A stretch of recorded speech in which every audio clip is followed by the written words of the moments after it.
दोस्तों, आखिर धनतेरस वाले दिन सोना चांदी के अलावा ऐसा क्या खरीदना चाहिए जिससे हमारे घर में माता लक्ष्मी का आशीर्वाद हमेशा बना रहे और कुबेर महाराज अपनी कृपा हमेशा हमारे परिवार पर बनाए रखें तो और गरीबी हमेशा के लिए हमारे घर को भूल जाए। दोस्तों, धनतेरस और खरीदारी का एक दूसरे से गहरा संबंध है और यह जुड़ी हुई चीजें हैं। सालों से सोना चांदी गहने जैसी खरीद कर लाई गई वस्तुएं हमारे घर में शुभता लाती हैं और समृद्धि लाती है। लेकिन क्या यह सच है? इतने पैसे खर्च करने की क्या आवश्यकता है? ज्यादा पैसे खर्च करने क्या अभी भी अगर हम समर्थवादी, हमें क्या कर्ज लेकर इस दिन सोना चांदी खरीदना चाहिए? जी नहीं। हमारा कहना है कि शास्त्रों के अनुसार धनतेरस वाले दिन सोना चांदी खरीदना बेहद शुभ तो माना जाता है, लेकिन ऐसे गरीब लोगों का क्या जो इस चीजों को खरीदने में समर्थवादी का आशीर्वाद नहीं मिल पाएगा? जी नहीं दोस्तों। और जो लोग सोना चांदी खरीदने में सार्थवान हैं, वे मां लक्ष्मी की कृपा कैसे प्राप्त करें? तो दोस्तों, जरूरी नहीं है कि महंगी चीजें ही आप खरीदें। धनतेरस पर ऐसी कुछ शुभ चीजें हैं जिन्हें आप अपने घर में लाते हैं तो धन, सुख, संपत्ति, ऐश्वर्य आसानी से आपको मिल सकता है और आपके अन्य धन के भंडार भर सकते हैं। आपके घर में चार चांद लग जाएंगे और आपने कभी सोचा भी नहीं होगा इतना ज्यादा धन आपके ऊपर बरसेगा। माता लक्ष्मी की कृपा के साथ साथ धनवंतरी देवता की कृपा जो आपके धन के भंडार भर देगी, आपके ऊपर बरसाने वाली है धनतेरस। पर भगवान धनवंतरी को खुश करने के लिए आप सोने, चांदी और बर्तन के अलावा कुछ और भी ऐसी चीजें हैं जिन्हें आप खरीद सकते हैं और माता लक्ष्मी और भगवान कुबेर महाराज को खुश कर सकते हैं। तो आइए जानते हैं कि धनतेरस के दिन कौन सी ऐसी सस्ती वस्तुएं खरीदकर आप धन लाभ प्राप्त कर सकते हैं, घर में सुख समृद्धि को ला सकते हैं और आपकी भी दिवाली खुशियों वाली बन सकती है। तो क्या है यह चीजें? मैं आप सभी को एक साथ धीरे धीरे करके डिटेल में बहुत ही विस्तार से लेकिन जनसाधारण भाषा में बिल्कुल आसानी से बताऊंगा। लेकिन सबसे पहले अगर आप इस चैनल पर पहली बार आए हैं तो वीडियो को लाइक करके चैनल को सब्सक्राइब और पास वाला बेल आइकन प्रेस करने के बाद कमेंट बॉक्स में अपना नाम, राशि, डेट ऑफ बर्थ और स्थान जहां से आप इस वीडियो को देख रहे हैं या फिर आपका जहां पर जन्म हुआ है वो जरूर लिखिए, ताकि राशि के अनुसार जो उपाय बनते पड़ते हैं वो मैं आप सभी को कमेंट में ही बता सकूं। अब ध्यान से इन वस्तुओं के बारे में सुनिए। दोस्तों, ये जो चीजें हैं वो धनतेरस पर कैसे आपको अपने घर में लानी है और कैसे इन चीजों का प्रयोग करना है। साथ ही धनतेरस पर ऐसी कौन सी वस्तुएं हैं जिन्हें आपको बिल्कुल भी नहीं खरीदनी चाहिए, वरना दरिद्रता आपके घर में आते देर नहीं लगाएगी। वीडियो के अंत में हम जानेंगे कि वह कौन सा फल है जो भगवान गणेश और मां लक्ष्मी को कभी भी भूलकर भी हमें नहीं चढ़ाना चाहिए। तो वीडियो को आखिर तक जरूर देखिएगा। कमेंट बॉक्स में अगर अभी तक आपने जय महालक्ष्मी नहीं लिखा है तो तुरंत लिखिए, और दोस्तों, दिव्य ज्योति चैनल को अभी तक सब्सक्राइब नहीं किया तो रिक्वेस्ट करती है कि जरूर से आप इस परिवार का हिस्सा बन जाइए। अभी सब्सक्राइब करके कमेंट में जय मां लक्ष्मी जल्दी से लिख दीजिए। दोस्तों, कार्तिक मास की अमावस्या को दीपावली पूजन किया जाने का विधान है और दीपावली से ठीक 2 दिन पहले धनतेरस का महापर्व मनाया जाता है। और इस साल पंचांग के अनुसार इस साल कार्तिक त्रयोदशी तिथि की शुरुआत 29 अक्टूबर मंगलवार को सुबह 10:30 से लेकर के शुरुआत होगी और जिसका समापन 30 अक्टूबर को दोपहर 1:10 पर होगा। ऐसे में उदया तिथि के अनुसार 29 अक्टूबर 2024 को ही धनतेरस का त्योहार मनाया जाएगा और इस साल धनवंतरी पूजा का शुभ मुहूर्त प्रातःकाल 6:30 से लेकर के 8:54 तक बना रहेगा। वहीं धनतेरस की पूजा का मुहूर्त शाम 6:30 से शाम की 7:40 तक बना रहेगा। 8:00 तक रहेगा। दोस्तों, धनतेरस पर पूजा पाठ के अलावा शुभ वस्तुओं की खरीदारी का भी विधान है। कुछ ऐसी विशेष शुभ चीजें हैं जिन्हें आप अपने घर में खरीद कर जरूर लेकर आएं। आप इन सभी चीजों को कहीं कॉपी पेन में नोट डाउन कर लीजिए। नंबर 1, पहली चीज है पान के पत्ते। जी हां दोस्तों, पान के पत्ते महालक्ष्मी को विशेष रूप से प्रिय माने जाते हैं, इसलिए धनतेरस वाले दिन 5 पान के पत्ते आपको जरूर अपने घर में खरीद कर लाने चाहिए। पान के पत्ते लेकर महालक्ष्मी को चढ़ाएं और दीपावली के त्योहार को पूरा हो जाने के बाद इन पत्तों को आप बहते हुए जल में प्रवाहित कर सकते हैं। दूसरी वस्तु है कछुआ। जी हां दोस्तों, हमारे हिंदू धर्म में कछुआ रखने को बहुत ही ज्यादा शुभ माना जाता है। धार्मिक मान्यताओं के अनुसार भगवान विष्णु का एक रूप कछुआ भी था। तो अगर आप चाहें तो इस दिन कछुआ खरीदकर अपने घर ला सकते हैं। इसे घर में रखने से स्वयं मां लक्ष्मी दौड़ी हुई चली आती है। घर या ऑफिस में उत्तर दिशा में धातु से बना कछुआ लाना बेहद शुभ माना जाता है। ऐसा करने से सौभाग्य बढ़ने के साथ साथ हर क्षेत्र में सफलता मिलती है। साथ ही इस बात का भी ध्यान रखें कि कछुए के मुंह को हमेशा अंदर की तरफ होना चाहिए। तीसरी वस्तु है नंबर 3, धनतेरस के दिन लक्ष्मी चरण। जी हां दोस्तों, इस दिन आप अपने घर में अगर लेकर आते हैं तो यह बेहद शुभ माना जाता है, क्योंकि जिस घर में माता के चरण पादुका होती है उसे घर में माता स्थायी रूप से बस बना लेती है और उसे घर को छोड़कर कभी नहीं जाती है। लक्ष्मी चरण इस दिन घर में लाना मां लक्ष्मी का आवाहन माना जाता है। तो धनतेरस के दिन अगर आप मां लक्ष्मी के श्री चरणों को अपने घर में लाते हैं तो एक तरीके से आप उन्हें अपने घर में आने का निमंत्रण दे रहे हैं। एक चीज आप सभी को यहां पर ध्यान रखनी है कि आपको 2 जोड़ी लक्ष्मी जी के चरण लेकर आने हैं। पहले जो एक जोड़ी चरण है उन्हें आप अपने घर के मुख्य द्वार पर अंदर की तरफ आते हुए लगाएं और वहीं दूसरे जो चरण है उन्हें आप अपने घर के पूजा स्थान में अंदर आते हुए लगाने चाहिए। नंबर 4, चौथी चीज जो हमें गुरुजी ने बताई है, ध्यान से सुनिए। घर के सारे सुख दुख मुख्यतः वास्तु पर ही आधारित होते हैं। घर में वास्तुदेव की मूर्ति रखना सबसे ज्यादा शुभ माना जाता है। यह वास्तु को ठीक बनाए रखता है। ऐसे घरों में धन की कभी कोई कमी नहीं होती। अन्न और धन ऐसे घर में हमेशा भरे रहते हैं। नंबर 5, मिट्टी का घड़ा। जी हां दोस्तों, दीपावली पर घर में मिट्टी की जो सुराही या घड़ा अवश्य लेकर आना चाहिए। छोटा या बड़ा कैसा भी हो, दीपावली के दिन मिट्टी की एक सुराही या घड़ा जरूर खरीद कर लाएं। फिर इसे घर में उत्तर दिशा में पानी भरकर आप जरूर रखें। इसे धनतेरस के दिन लाना अति उत्तम माना जाता है। दीपावली के 5वें दिन शाम को इस घड़े के पास घी का दीपक अवश्य जलाना चाहिए। अगर आप ऐसा करते हैं तो आप अपने घर में कभी भी धन की कोई कमी नहीं पाते हैं। दोस्तों, उत्तर दिशा देवी देवताओं की दिशा मानी जाती है और मिट्टी के पात्र में पानी भरकर उत्तर दिशा में रखने से ये देवताओं को अपनी ओर आकर्षित करते हैं और देवतुल्य बन जाते हैं। ऐसे जल को अगर आप ढक कर देखते हैं तो बाकी जल की तुलना में यह जल काफी मीठा और मधुर होता है, क्योंकि इसमें मां लक्ष्मी का वास हो जाता है और कमल के समान इसमें सुगंध आने लगती है, जो कि एक तरीके से संकेत भी है कि मां लक्ष्मी का आपके घर में आवाहन हो चुका है। इसके पीछे कारण भी है भक्तगणों। चलिए जान लेते हैं इसके पीछे का कारण। उससे पहले वीडियो को लाइक करके दिव्या ज्योति चैनल को सब्सक्राइब जरूर कर दें। हमारे जो पुराण है उसमें उल्लेखित है और उस कथा के अनुसार प्राचीन समय में एक ब्राह्मणी थी जो बहुत ही दीनहीन निर्धन थी। उसके गुरु ने उसे एक मिट्टी की सुराही दी और उसे उत्तर दिशा में रखने का उपाय बताया। फिर इस उपाय को करने के कुछ दिनों के बाद ही उसकी गरीबी मिट गई थी। वो साधना में लीन हो गई थी। याद रखें दोस्तों, सुराही या घड़े को कभी भी खाली नहीं रखें। हमेशा इसे गीला रखें और पानी से भरकर ही रखें और केवल उत्तर दिशा में ही रखें। नंबर 6, साबुत धनिया धनतेरस पर। साबुत धनिये के जो बीज हैं वह जरूर खरीद कर लेकर आने चाहिए। मां लक्ष्मी को धनिया अर्पित करें और थोड़ा सा धनिया अपने घर में धन वाले स्थान पर जरूर छिटक दें। ऐसा करने से मां लक्ष्मी की कृपा हमेशा आपके और आपके पूरे परिवार पर बनी रहेगी। धनिया को खुशहाली का प्रतीक भी माना जाता है।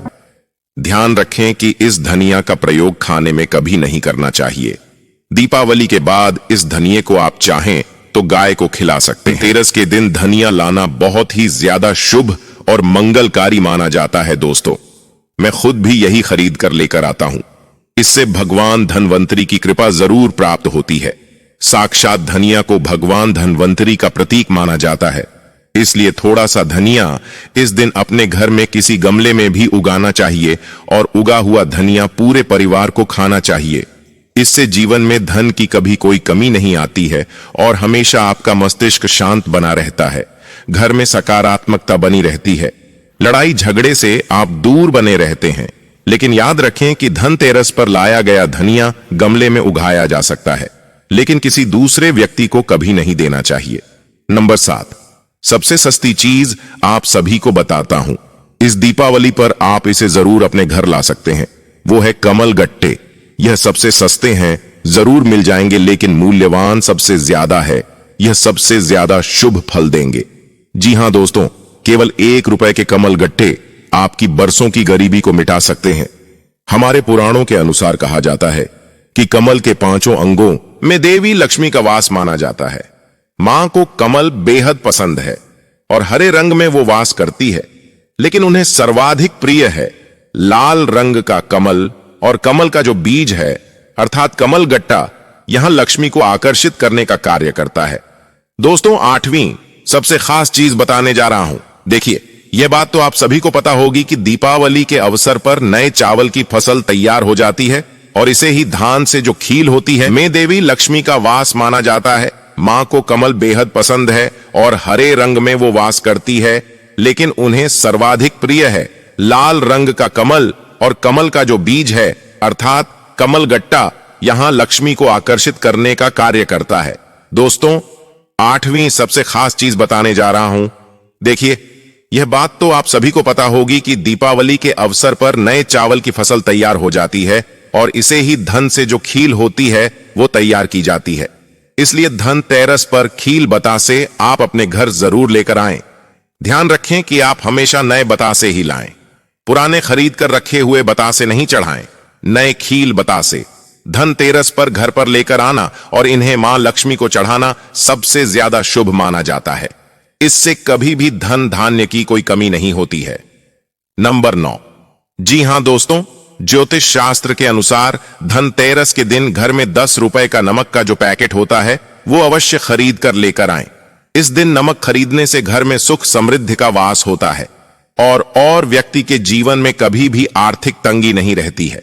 खास तौर पर धनतेरस के दिन घर में नमक के पानी का पोछा लगाना विशेष लाभ देता है। इस दिन घर से नकारात्मकता बिल्कुल दूर हो जाती है और घर में सकारात्मक ऊर्जा का वास होता है। नंबर 10, झाड़ू। जी हां दोस्तों, धनतेरस के दिन घर में झाड़ू खरीद कर लाना सबसे ज्यादा उत्तम माना जाता है। और ये तो सालों से आपने देखा होगा कि हर कोई झाड़ू लेकर जरूर आता है। अवश्य आता है तो आपको भी जरूर लेकर आना है। इससे घर में नकारात्मक ऊर्जा बाहर चली जाती है। झाड़ू को मां लक्ष्मी का प्रतीक माना जाता है। इसी के अंदर मां लक्ष्मी वास करती है। जिस प्रकार झाड़ू हमारे घर को साफ करती है, उसी प्रकार से मां लक्ष्मी हमारे मन के मैल को साफ करके उसे अच्छे विचारों से भर देती है। घर को धन धान्य से भर देती है। धनतेरस के दिन हमेशा विषम संख्या में हमें झाड़ू खरीद कर लानी चाहिए। यानी इस दिन आप 1, 3 या 5 अपने घर में झाड़ू खरीद कर लेकर आए, यह अधिक शुभ होगा। नंबर 11, लक्ष्मी गणेश की मूर्ति।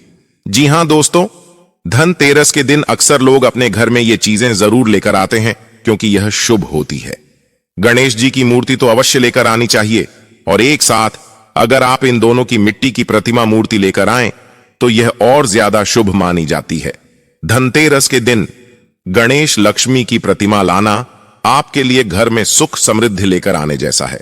नंबर 12, जो चीज है वो बताने से पहले आप सभी को मैं याद दिलाना चाहूंगा कि कमेंट बॉक्स में अगर आपने अभी तक अपना नाम, राशि, डेट ऑफ बर्थ और जो जगह है, स्थान वो नहीं लिखा है तो कृपया करके लिख दीजिए, ताकि राशि के अनुसार जो उपाय बनते पड़ेंगे वो मैं आपको कमेंट में ही बता दूंगा। इसी के साथ कमेंट बॉक्स में जय मां लक्ष्मी लिखना बिल्कुल मत भूलिए और चैनल दिव्य ज्योति को सब्सक्राइब भी कर लीजिए। नंबर 12, जी हां दोस्तों, हल्दी अपने घर में धन को बढ़ोतरी करने में सबसे ज्यादा कारगर होती है। तो धनतेरस के दिन खड़ी हल्दी अवश्य ही खरीद कर लेकर आएं। कोरे कपड़े में जो हल्दी की 5 गांठें बांध करके अपने तिजोरी में आप रख दीजिए। जहां पर भी आप पैसा, रुपया या फिर अपने जो जेवरात है वो रखते हैं। शास्त्रों के अनुसार माना जाता है कि ऐसा करने से लक्ष्मी जी सबसे जल्दी और ज्यादा प्रसन्न होती है। घर में कभी भी धन की कोई कमी नहीं होती है और आप हमेशा सोने चांदी से लदे रहते हैं। नंबर 13, मेंढक की मूर्ति घर में रखना बहुत ही ज्यादा शुभ और उत्तम माना जाता है। मेंढक को वर्षा का आवाहन यानी प्रतीक माना जाता है। कई स्थान पर आज भी उनकी पूजा भी की जाती है। मुंडक शास्त्र के अनुसार इसे धन की चाबी कहा जाता है और धन की वर्षा कराने में इसे सबसे ज्यादा सक्षम माना जाता है। इसलिए दीपावली या धनतेरस के दिन मेंढक की छोटी सी मूर्ति जरूर खरीद कर लेकर आए। कहते हैं कि 3 टांगों वाले मेंढक धन को अपनी ओर आकर्षित या खींचने का काम करते हैं।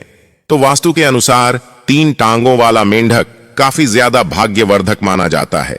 इसे घर के मुख्य द्वार के आसपास या फिर उत्तरी हिस्से में रखना चाहिए। इससे सुख समृद्धि बढ़ती है दोस्तों।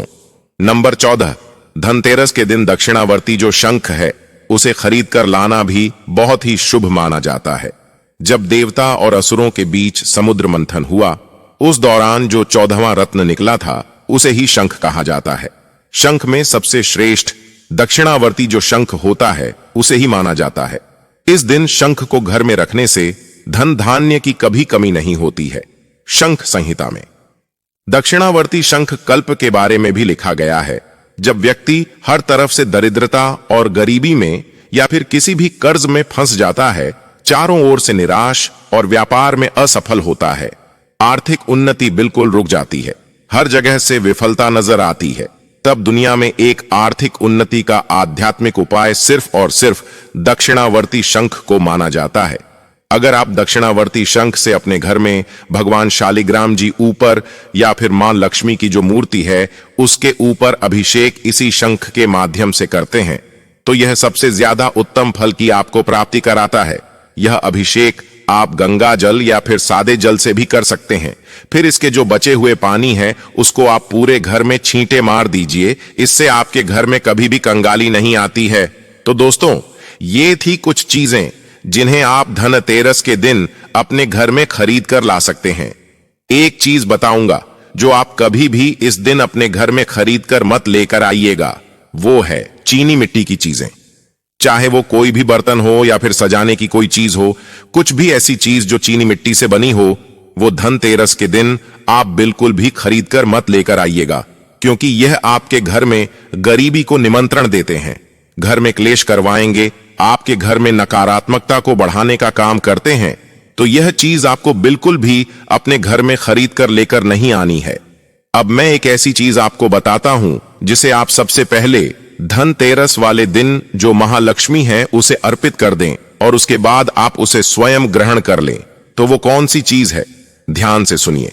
धनतेरस की पूजा और दीपावली की पूजा में आप सीताफल अवश्य लेकर आएं और धनवंतरी को 5 प्रकार के फल जरूर अर्पित करें। जैसे कि आप अपने मन के अनुसार सेव, सीताफल, केला, अमरूद, सिंघाड़े जैसे आप कोई भी 5 फल ला सकते हैं।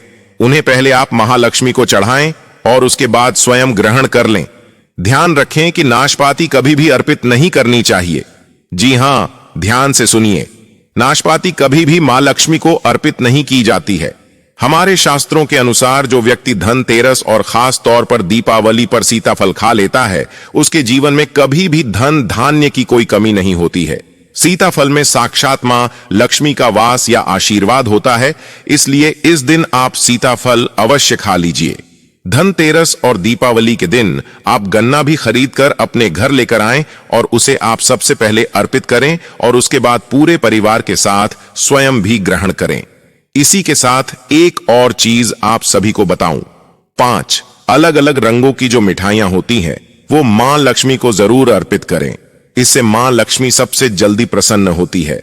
साथ ही एक चीज बताऊं, धर्मशास्त्र के अनुसार दीपावली के पूजा में भगवान गणेश को जो व्यक्ति दूर्वा घास अर्पित करता है उसे कभी भी कोई भी हरा नहीं पाता है, कोई भी शत्रु उसके सामने टिक नहीं पाता है, गरीबी जो है कभी उसके दरवाजे पर दस्तक नहीं देती है। और इसे ही आप प्रसाद स्वरूप दूर्वा घास को अवश्य खा लें, पूरे परिवार को भी खिलाएं। भगवान गणेश जी की कृपा हमेशा आपके पूरे परिवार पर बनी रहेगी। इसके अलावा अगर आप मां लक्ष्मी को खीर का भोग अर्पित करते हैं तो ऐसे व्यक्ति की कुंडली में कभी कोई दोष नहीं होता है, हमेशा जीवन में उसे सफलता ही देखने को मिलती है। तो दोस्तों, यह थी धनतेरस से जुड़ी सारी जानकारी जो कि मैंने बिल्कुल सिंपल भाषा में आपको बताई है। अगर आपने अभी तक कमेंट बॉक्स में जय मां लक्ष्मी नहीं लिखा है तो तुरंत लिखिए। और हां, एक काम और करना, क्योंकि मैं आपसे रिक्वेस्ट करके कहता हूं, चैनल दिव्य ज्योति को सब्सक्राइब जरूर कर लीजिएगा और पास वाला बेल आइकन दबाना बिल्कुल ना भूलिएगा। कमेंट में जय मां लक्ष्मी, हर हर महादेव, जय शिव शंभू, जय भगवान विष्णु की जरूर लिखिएगा।